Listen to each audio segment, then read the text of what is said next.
Muy buenos días, Dios les bendiga. Estamos aquí en nuestro nuevo podcast, La Biblia en un año, día 241. Nuestro devocional de hoy se llama simplemente Amor.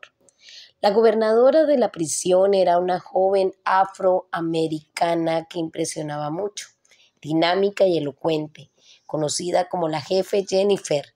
Nuestro equipo se reunió al principio de la visita con la gente que llevaba la prisión.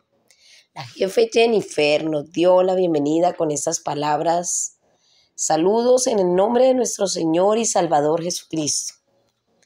Nos contó que había 2.5 millones de personas encarceladas en los Estados Unidos y que cada uno de ellos costaba al contribuyente americano $24,000 al año.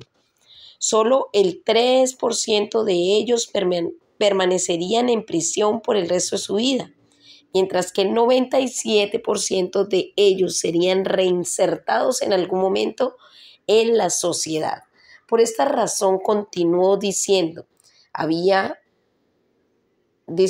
que había una buena motivación civil para querer ver cambios en sus vidas, además del propio deseo de ella como cristiana, de que los reclusos experimentaran la redención.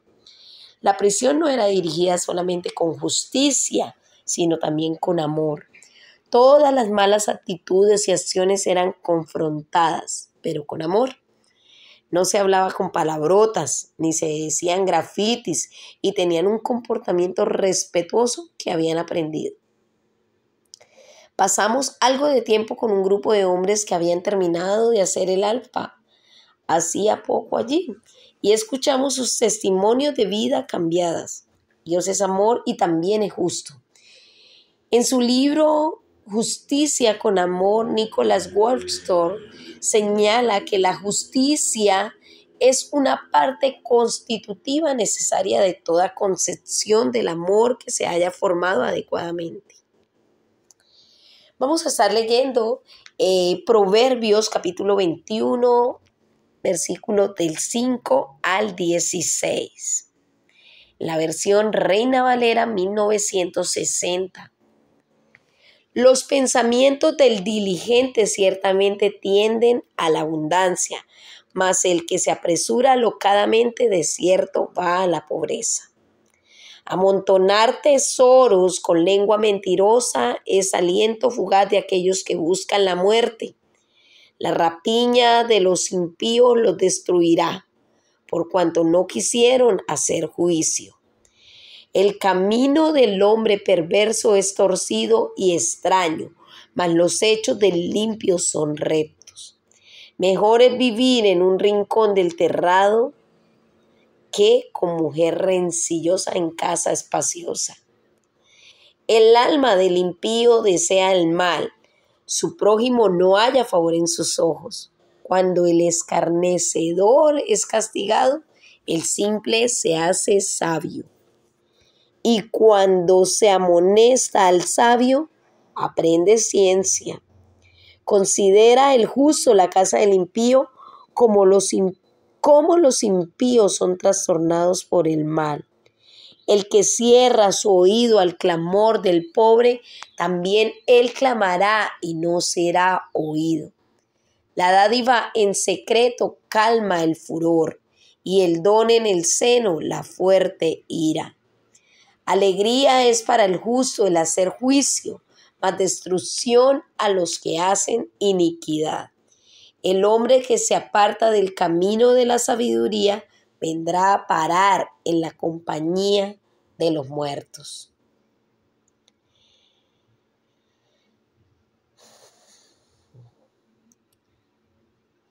Primero, en nuestro devocional vamos a hablar de la justicia y los pobres. Una sociedad sin justicia y sin imperio de las leyes es un lugar aterrador donde vivir. El mal no tiene restricciones y en particular los pobres sufren. En muchas sociedades por todo el mundo vemos los terribles resultados de la falta de justicia. Allá donde hay un Estado de Derecho bajo el imperio de la ley, se da un doble beneficio. Cuando se hace justicia, se alegra el justo, se desalienta y tiembla el malhechor. Como dice la Biblia del mensaje, la buena gente celebra el triunfo de la justicia, pero para los trabajadores del mal es un mal día. La justicia lleva a una sociedad donde la gente se siente protegida y segura, especialmente los pobres. Una de las razones por las que puede que nuestras oraciones no sean respondidas es que no hemos oído el clamor de los pobres. Quien cierre sus oídos al clamor del pobre llorará también sin que nadie le responda. Vamos a estar orando. Señor, oro porque haya justicia en nuestro mundo. Oro para aquellos que están intentando traer justicia a los lugares del mundo donde la injusticia reina. Oro para que se mantengan rectos en esa decisión que han tomado de ser justos y que tú los ayudes por el poder de tu Espíritu Santo. Amén. Vamos a estar leyendo también la carta a los Corintios, capítulo 1, del 23 hasta el 24. Y también la carta a los Corintios, capítulo 2, versículos del 1 hasta el 11. Segunda carta de Corintios 1, 23 al 24. Vamos a leer en la Reina Valera 1960. Mas yo invoco a Dios por testigo sobre mi alma que por ser indulgente con vosotros no he pasado todavía a Corinto. No que nos enseñoreemos de vuestra fe, sino que colaboramos para vuestro gozo, porque por la fe estáis firmes. Amén. Vamos a estar leyendo también segunda carta a los Corintios, capítulo 2, versículos del 1 al 11 en la versión Reina Valera 1960. Esto pues determiné para conmigo no ir otra vez a vosotros con tristeza, porque si yo os contristo, ¿quién será luego el que me alegre si aquel a quien yo contristé? Y esto mismo os escribí para que cuando llegue no tenga tristeza de parte de aquellos de quienes me debería gozar, confiando en vosotros todos que mi gozo es de todos vosotros, porque por la mucha tribulación y angustia del corazón os escribí con muchas lágrimas, no para que fueses contristados, sino para que supieses cuán grande es el amor que os tengo. Pablo perdona al ofensor, pero si alguno me ha causado tristeza, no me la ha causado solo a mí, sino en cierto modo, por no exagerar, a todos vosotros. Le basta a tal persona esta reprensión hecha por muchos. Así que al contrario, vosotros más bien debéis perdonarle y consolarle para que no sea consumido de demasiada tristeza.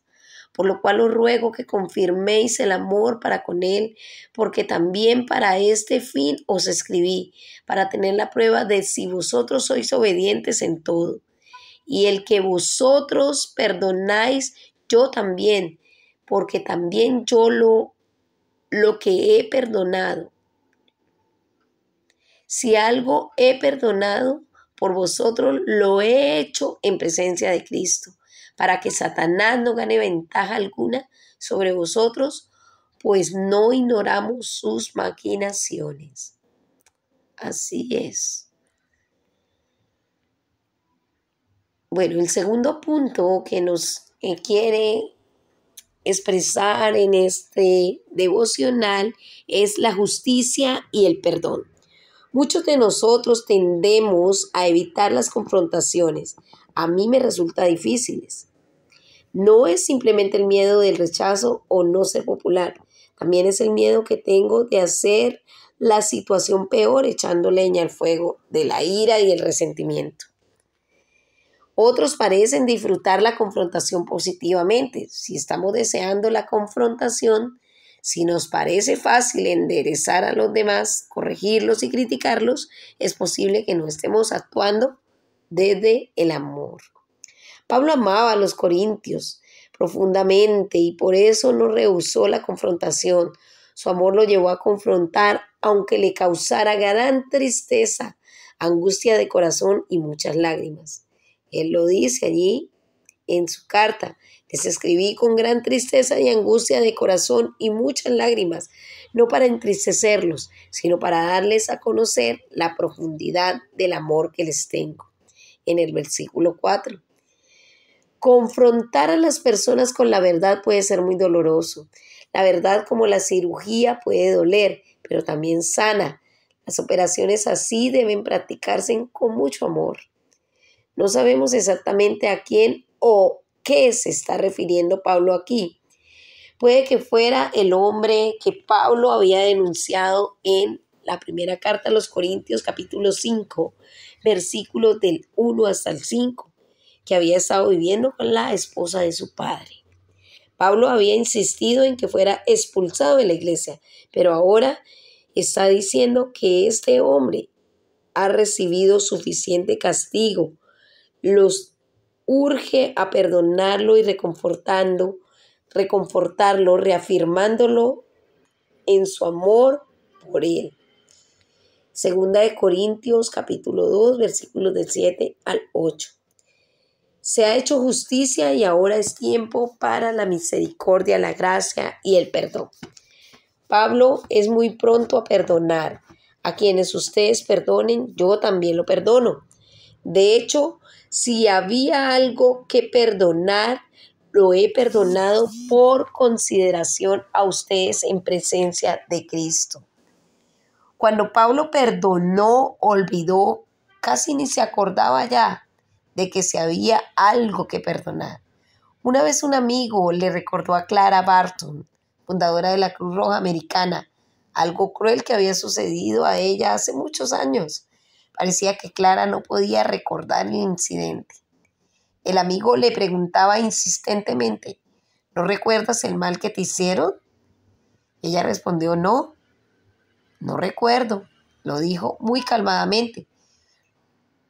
Lo que recuerdo perfectamente es de haber olvidado eso. El perdón es absolutamente vital para la iglesia cristiana. La falta del mismo es una de las maneras en las que el diablo puede entrar, pues abre las puertas a sus maquinaciones. El perdón las cierra. El perdón cierra las puertas para que Satanás no se aproveche de nosotros, pues no ignoramos sus artimañas. Versículo 11. Vamos a orar. Señor, ayúdanos a identificar las artimañas del enemigo. Padre, ayúdanos a ser prontos para perdonar y amarnos los unos a los otros, como tú lo enseñaste, bloqueando así a Satanás para que esté fuera de nuestra iglesia. En el nombre de Cristo Jesús. Bueno, vamos a estar leyendo también en segundo libro de Crónicas 31, del 2 al 21. Y también segundo libro de Crónicas 32 y segundo libro de Crónicas 33, del 1 al 20. Vamos a leer primero segundo libro de Crónicas 31. En la Reina Valera 1960. Ezequías reorganiza el servicio de los sacerdotes y levitas. Y arregló Ezequías la distribución de los sacerdotes y de los levitas conforme a sus turnos, cada uno según su oficio, los sacerdotes y los levitas para hacer el holocausto y las ofrendas de paz, para que ministrasen, para que diesen gracias y alabasen dentro de las puertas de los atrios de Jehová. El rey contribuyó de su propia hacienda para los holocaustos a la mañana y tarde, y para los holocaustos de los días de reposo, nuevas lunas y fiestas solemnes, como está escrito en la ley de Jehová. Mandó también al pueblo que habitaba en Jerusalén que diese la porción correspondiente a los sacerdotes y levitas para que ellos se dedicasen a la ley de Jehová. Y cuando este edicto fue divulgado, los hijos de Israel dieron muchas primicias de grano, de vino, de aceite, miel y de todos los frutos de la tierra. Trajeron asimismo en abundancia los diezmos de todas las cosas. También los hijos de Israel y de Judá que habitaban en las ciudades de Judá dieron del mismo modo los diezmos de las vacas y de las ovejas, y trajeron los diezmos de lo santificado, de las cosas que habían prometido a Jehová su Dios, y depositaron en montones. En el mes tercero comenzaron a formar aquellos montones y terminaron en el mes séptimo. Cuando Ezequías y los príncipes vinieron y vieron los montones, bendijeron a Jehová y a su pueblo Israel. Y preguntó Ezequías a los sacerdotes y a los levitas acerca de esos montones, y el sumo sacerdote Azarías de la casa de Sadoc le contestó: desde que comenzaron a traer las ofrendas a la casa de Jehová, hemos comido y nos hemos saciado, y nos ha sobrado mucho, porque Jehová ha bendecido a su pueblo y ha quedado esta abundancia de provisiones. Entonces mandó Ezequías que preparasen cámaras en la casa de Jehová, y las prepararon, y en ellas depositaron las primicias y los diezmos y las cosas consagradas fielmente, y dieron cargo a ello al levita Conanías, al principal, y Simeí su hermano fue el segundo, y Jehiel, Asasías, Naat, Asael, Jerimot, Josabad, Eliel, Ismaquías, Maat y Benanía fueron los mayordomos al servicio de Conanías y de Simeí su hermano por mandamiento del rey Ezequías, y de Azaría príncipe de la casa de Dios. Y el levita Coré, hijo de Imna, guarda de la puerta oriental, tenía cargo de las ofrendas voluntarias para Dios y de la distribución de las ofrendas dedicadas a Jehová y de las cosas santísimas. Y a su servicio estaban Edén, Miamín, Jesúa, Semaías, Amarías y Secanías en las ciudades de los sacerdotes, para dar con fidelidad a sus hermanos sus porciones conforme a sus grupos, así al mayor como al menor. A los varones anotados por sus linajes, de 3 años hacia arriba, a todos los que entraban en la casa de Jehová para desempeñar su ministerio según sus oficios y sus grupos. También a los que eran contados entre los sacerdotes según sus casas paternas, y a los levitas de edad de 20 años hacia arriba, conforme a sus oficios y sus grupos. Eran inscritos con todos sus niños, sus mujeres, sus hijos e hijas, toda la multitud, porque con fidelidad se consagraban a las cosas santas. Del mismo modo, para los hijos de Aarón, sacerdotes, que estaban en los ejidos de sus ciudades, por todas las ciudades, los varones nombrados tenían cargo de dar sus porciones a todos los varones de entre los sacerdotes y a todo el linaje de los levitas. De esta manera hizo Ezequías en toda Judá, y ejecutó lo bueno, recto y verdadero delante de Jehová su Dios, en todo cuanto emprendió en el servicio de la casa de Dios, de acuerdo con la ley y los mandamientos. Buscó a su Dios, lo hizo de todo corazón y fue prosperado. Vamos a estar leyendo también en el libro de Segunda de Crónicas 32. Segunda de Crónicas 32. También en la Reina Valera 1960. Sennacherib invade a Judá.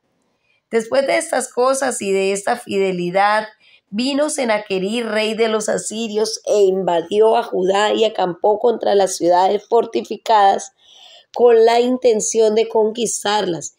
Viendo pues Ezequías la venida de Sennacherib y su intención de combatir a Jerusalén, tuvo consejo con sus príncipes y con sus hombres valientes para cegar las fuentes de agua que estaban fuera de la ciudad, y ellos le apoyaron.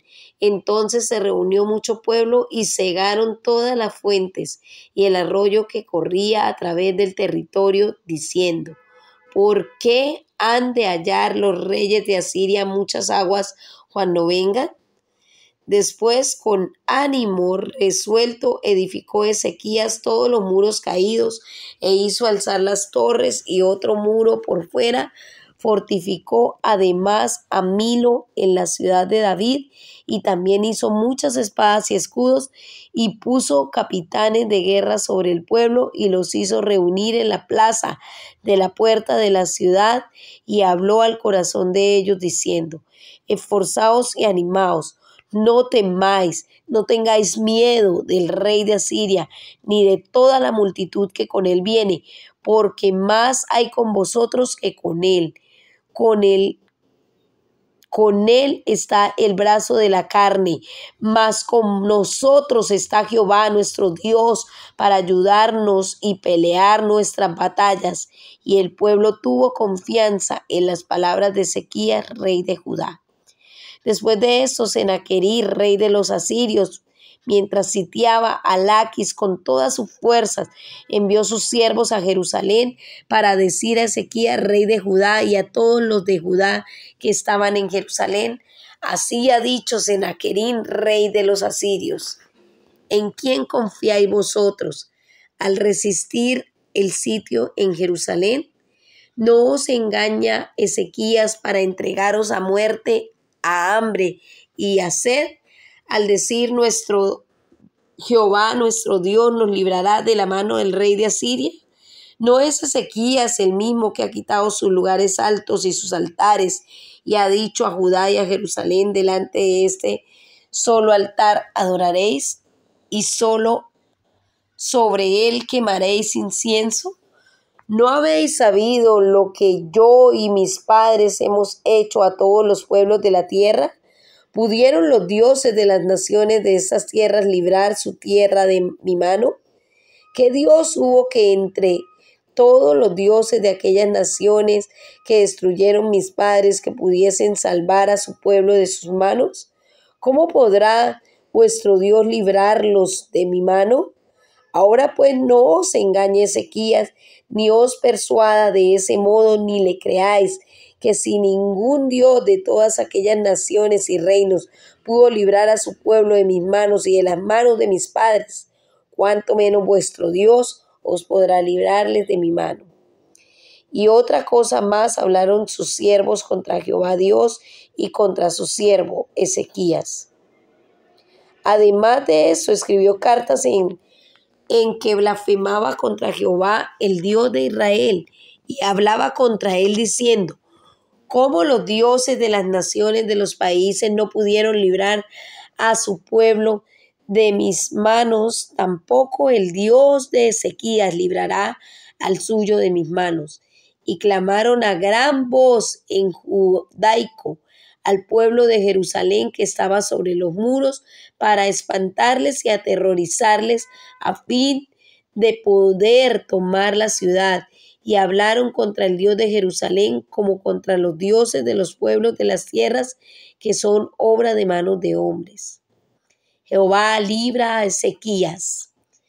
Mas el rey Ezequías y el profeta Isaías, hijo de Amós, oraron por esto y clamaron al cielo, y Jehová envió un ángel, el cual destruyó a todo valiente y esforzado, y a los jefes y a los capitanes en los campamentos del rey de Asiria.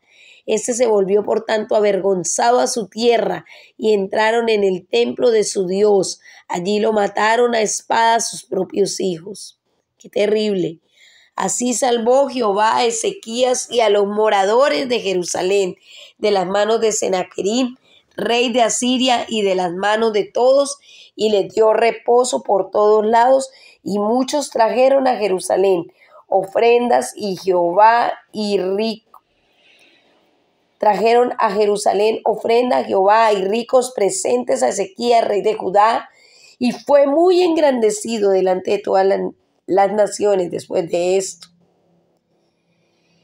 Enfermedad de Ezequías. En aquel tiempo Ezequías se enfermó de muerte y oró a Jehová, quien le respondió y le dio una señal.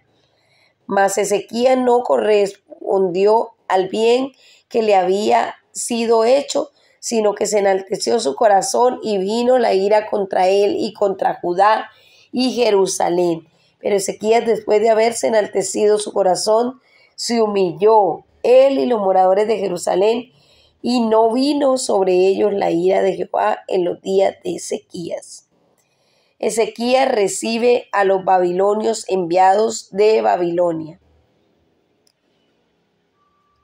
Y tuvo Ezequías riquezas y gloria, muchas en gran manera, y adquirió tesoros de plata y oro, piedras preciosas, perfumes, escudos y toda clase de joyas deseables.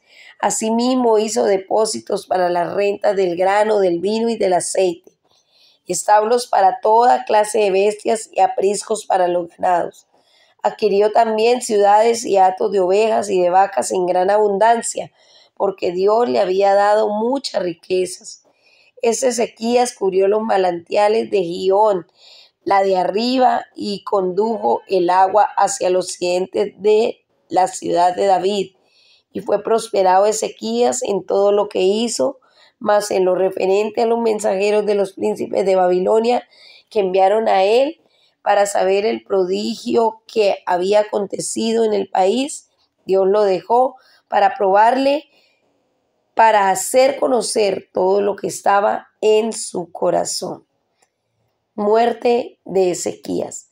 Los demás hechos de Ezequías y sus misericordias, he aquí, todas están escritas en la profecía del profeta Isaías, hijo de Amós, en el libro de los reyes de Judá y de Israel. Y durmió Ezequías con sus padres y lo sepultaron en el lugar más prominente de los sepulcros de los hijos de David, honrándole en su muerte todo Judá y todo Jerusalén, y reinó en su lugar Manasés, su hijo. Vamos a estar leyendo también segundo libro de Crónicas 33, del 1 hasta el 20. También en la Reina Valera 1960. Reinado de Manasés, el hijo de Ezequías, el que estábamos hablando. De 12 años era Manasés cuando comenzó a reinar, y 55 años reinó en Jerusalén. Pero hizo lo malo ante los ojos de Jehová, conforme a las abominaciones de las naciones que Jehová había echado delante de los hijos de Israel, porque él reedificó los lugares altos que Ezequías su padre había derribado. Y levantó altares a los Baales e hizo imágenes de acera y adoró a todo el ejército de los cielos y le rindió culto.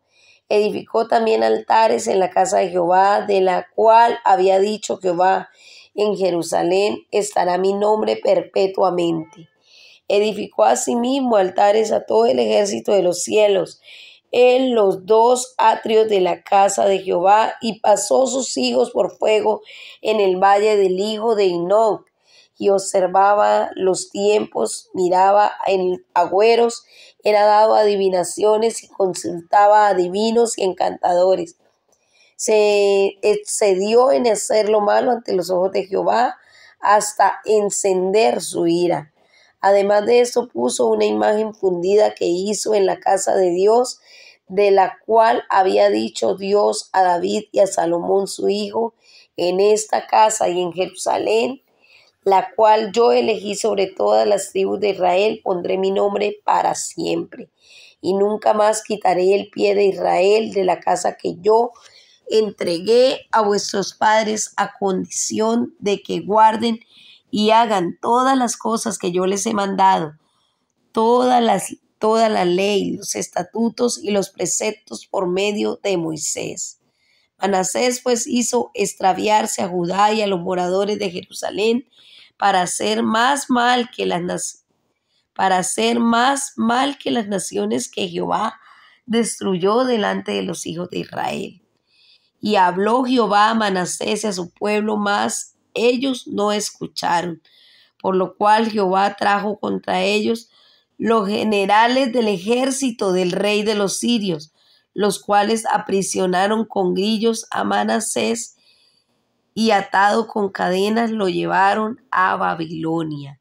Mas luego que fue puesto en angustias, oró a Jehová su Dios, humillado grandemente en la presencia del Dios de sus padres, y habiendo orado a él fue atendido, pues Dios oyó su oración y lo restauró a Jerusalén a su reino. Entonces reconoció Manasés que Jehová era Dios. Después de eso edificó el muro exterior de la ciudad de David al occidente de Gihón, en el valle a la entrada de la puerta del pescado, y amuralló Ofel y elevó el muro muy alto, y puso capitanes de ejército en todas las ciudades fortificadas de Judá. Asimismo quitó los dioses ajenos y el ídolo de la casa de Jehová y todos los altares que habían edificado en el monte de la casa de Jehová, y en Jerusalén los echó fuera de la ciudad. Reparó luego el altar de Jehová y sacrificó sobre él sacrificios de ofrendas de paz y de alabanza, y mandó a Judá que sirviesen a Jehová, Dios de Israel, pero el pueblo aún sacrificaba en los lugares altos, aunque lo hacía para Jehová su Dios. Los demás hechos de Manasés y su oración a su Dios y las palabras de los videntes que le hablaron en el nombre de Jehová, el Dios de Israel, he aquí todo está escrito en las actas de los reyes de Israel. Su oración también, como fue oído todos sus pecados y su prevaricación, los sitios donde edificó lugares altos y erigió imágenes de acera e ídolos antes que se humillase, he aquí estas cosas están escritas en las palabras de los videntes, y durmió Manasés con sus padres y lo sepultaron en casa, y reinó en su lugar Amón su hijo. Amén.